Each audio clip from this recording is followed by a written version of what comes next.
الحمد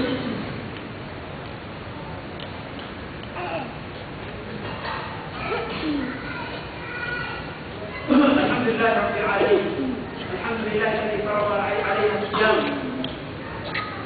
واشهد ان لا اله الا الله وحده لا شريك له، واشهد ان محمدا عبده ورسوله. اما بعد, mga kapatid sa Islam, tayo ngayon ay nasa ika-23rd day ng buwan ng Sha'ban. Ibig sabihin, ilang araw na lang ay Ramadan na. Ilang araw na lang ay fasting na. So dahil dito kinakailangan, sa pagsapit ng buwan ng Ramadan ay handa-handa na ang bawat Muslim. At ang paghahanda sa pagsapit ng Ramadan ay hindi natin makukuha sa paglagay-lagay lang ng streamer sa daan. Sa paglagay lang, sa pag-post lang ng kung ano-anong mga pictures patungkol sa Ramadan sa mga mawakay sa internet. Hindi makukuha ang pagsalubong sa Ramadan sa pamagitan ng mga gawain bid'iyah, mga gawain taliwas sa gawain ng Islam, kundi sa pagsalubong ng Ramadan ay may sariling patas na tinuro sa atin ang Rasulullah SAW. Una na doon ay tinuro sa atin na kinakailangan pag-aralan natin ang lahat ng patas na may kaugnayan sa bawat pagsamba na ating gagawin. Sinabi ng Rasulullah SAW, may yuridillahu fi khairan yufaqihu fi din. Kung sino man ang nais ng Allah Ta'ala sa kanyang kabutihan, ay ipapaglawan sa kanya ng Allah Ta'ala din. So, wajib sa bawat Muslim ang pag-aralan niya ang mga batas na may kaugnayan sa pag-aayos sa buwan ng Ramadan. Dahil pag-aayos sa buwan ng Ramadan ay wajib sa bawat isa na may tamang pag-isip, may tamang kalusugan, hindi musafir, at iba pa ang mga ahkam na may kaugnayan sa pag-aayos sa buwan ng Ramadan. Pangalawa, walang masama sa pagsalubong natin sa buwan ng Ramadan na tayo ay maging masaya, maging matuwa, magbuwa sa Allah Subhanahu wa Ta'ala, pagkakapagpagtawad sa Allah Subhanahu wa Ta'ala, paghingi ng mga tawaran sa Kanya, bago pa nasasakit ang buwan ng Ramadan.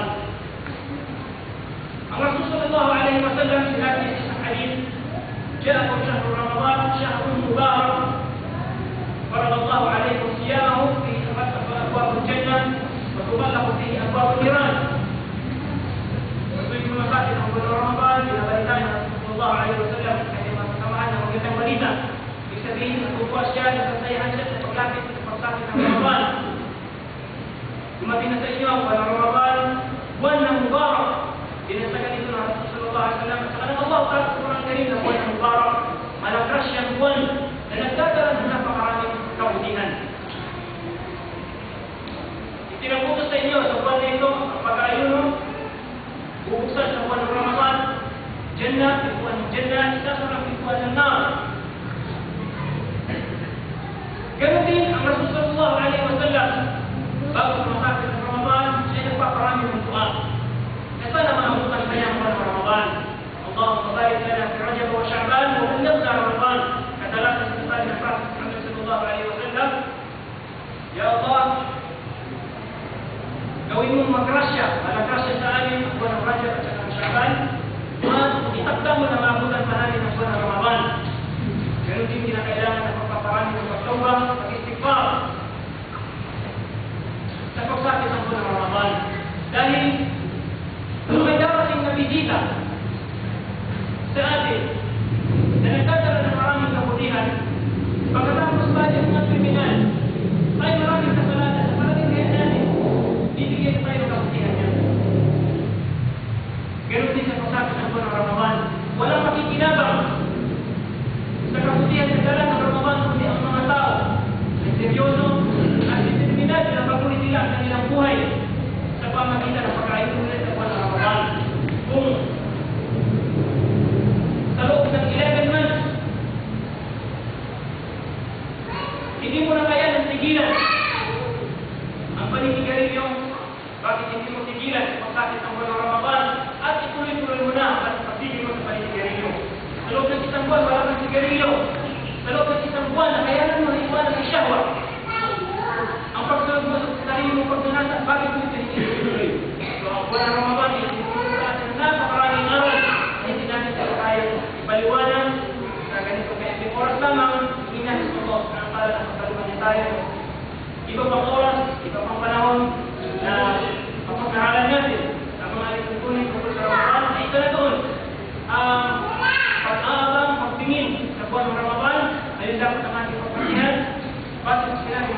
الله عليه وسلم في الحديث الصحيح صوموا لرؤيته وأفطروا لرؤيته فإن غم عليكم فاقدروا له. في رواية أكملوا عدة شعبان 30 يوما.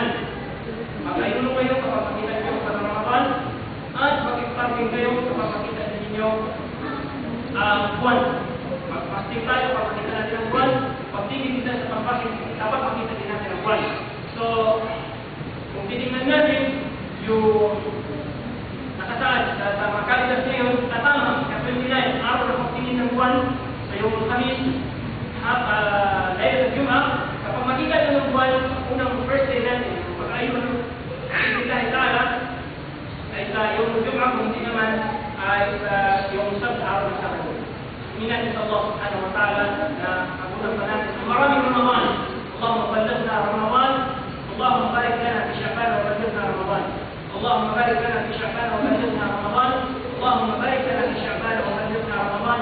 اللهم اجعلنا ممن قام رمضان ايمانا واحتسابا. اللهم اجعلنا ممن قام رمضان ايمانا واحتسابا. اللهم اجعلنا ممن قام ليله القدر ايمانا واحتسابا.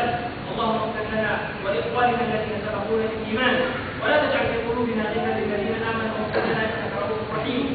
اللهم اغفر للمسلمين والمسلمات والمؤمنين